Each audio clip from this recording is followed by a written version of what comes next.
Assalamualaikum warahmatullahi wabarakatuh. Alhamdulillahirabbil alamin. Wal aqibatu lil muttaqin. Faqad fazal muttaqun. Asyhadu an la ilaha illallah wahdahu la syarikalah wa asyhadu anna Muhammadan abduhu wa rasuluh. Allahumma sholli wa sallim ala asrofil anbiya'i wal mursalin wa ala alihi wa ashabihi ajmain.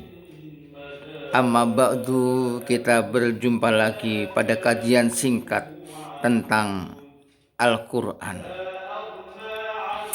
Di dalam surat Al-Baqarah ayat 1-2 Allah berfirman, A'udzubillahi minasyaitonirrajim. Bismillahirrahmanirrahim. Alif lam mim.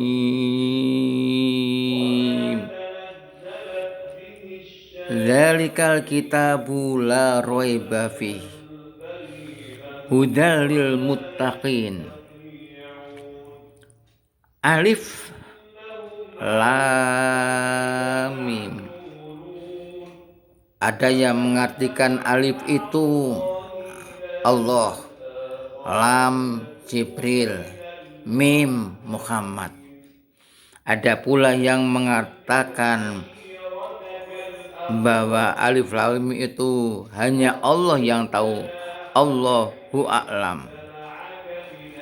Profesor Dr. Hamka memberikan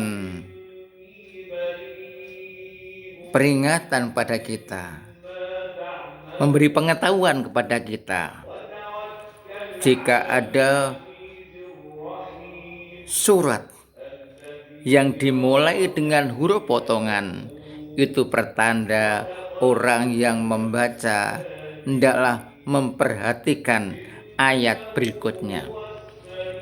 Ayat berikutnya itu di sini adalah Dzalikal kitabu la raiba fihi. Itu kitab. Maksudnya kitab ini adalah Al-Quran, bukan kitab-kitab yang lain. La raiba fihi, tidak ada keraguan di dalamnya. Jadi isi dari Al-Quran itu tidak perlu diragukan lagi.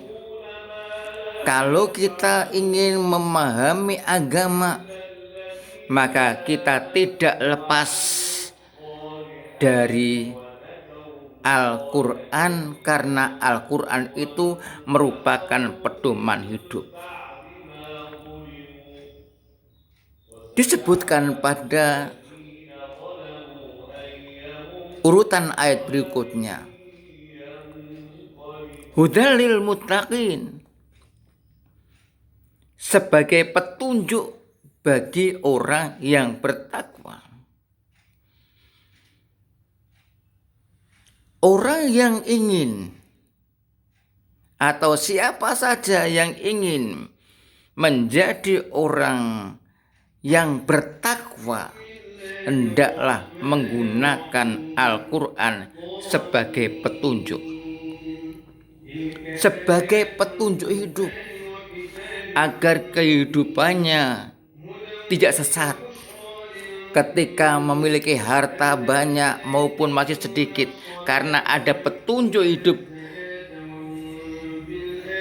Al-Quran, maka hidupnya akan tertata dan akan dapat menggunakan harta dengan sebaik-baiknya.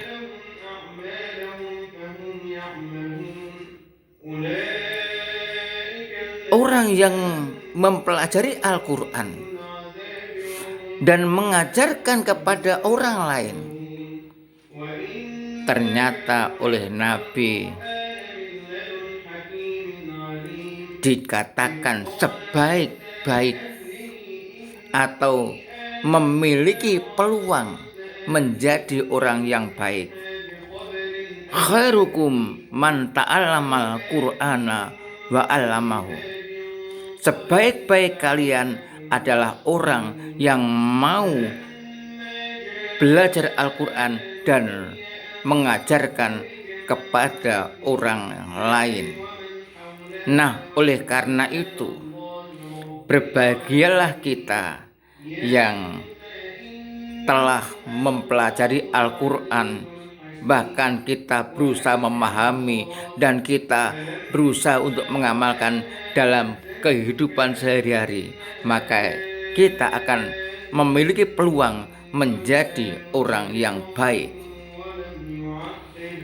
Bahkan Nabi Muhammad SAW itu memberikan dorongan, memberikan motivasi agar kita gemar membaca Al-Quran dan selanjutnya kita akan memahami Al-Quran itu. Beliau bersabda, "Man qara'a min kitabillah falau bi hasanatun wal hasanatu bi asli amsalihha la aqulu alif lam mim harfun walakinna alifun harfun walamun harfun wa mimun harfun." Barang siapa membaca dari kitab Allah yakni Al-Quran satu huruf, maka baginya akan kebaikan, dan kebaikan itu dihitung 10 kebaikan. Tidak aku katakan, kata Nabi, alif lam mim itu satu huruf, tetapi alif satu huruf, mim satu huruf, lam satu huruf. Itu pertanda betapa Nabi mendorong agar kita membaca Al-Quran. Selanjutnya tentu kita akan terdorong untuk memahami Al-Quran dan mengamalkan di dalam kehidupan sehari-hari. Nah, pahamlah kita sebagai orang yang beriman, sebagai orang yang bertakwa, maka tentunya kita tidak lepas dari membaca Al-Quran dan memahami Al-Quran. Bahkan Al-Quran itu diturunkan untuk obat, bukan hanya obat jasmani tapi obat rohani. Dalam surat Al-Isra ayat 82 Allah berfirman, "Wa nunazzilu minal Qur'ani ma huwa syifaa'u wa rahmatul lil mu'minin." Dan kami turunkan sebagian dari Al-Quran, dia sebagai obat dan rahmat bagi orang-orang yang beriman. Maka sekali lagi, berbahagialah kita apabila kita terbiasa membaca Al-Quran, sebab di dalam membaca Al-Quran itulah maka di sana kita akan memiliki peluang untuk mendapatkan obat. Dalam penelitian ada disebutkan juga dengan membaca Al-Quran dapat meningkatkan imun. Bahkan dengan mendengarkan Al-Quran saja kita mendapatkan pahala. Itulah kalau digali lagi, maka banyak kebaikan-kebaikan Al-Quran yang kita dapat memperolehnya jika kita mempelajarinya, kita membacanya, kita mendengarkannya. Bahkan yang kalau kita akan kepingin lagi meraih hikmah Al-Quran, kita memahaminya.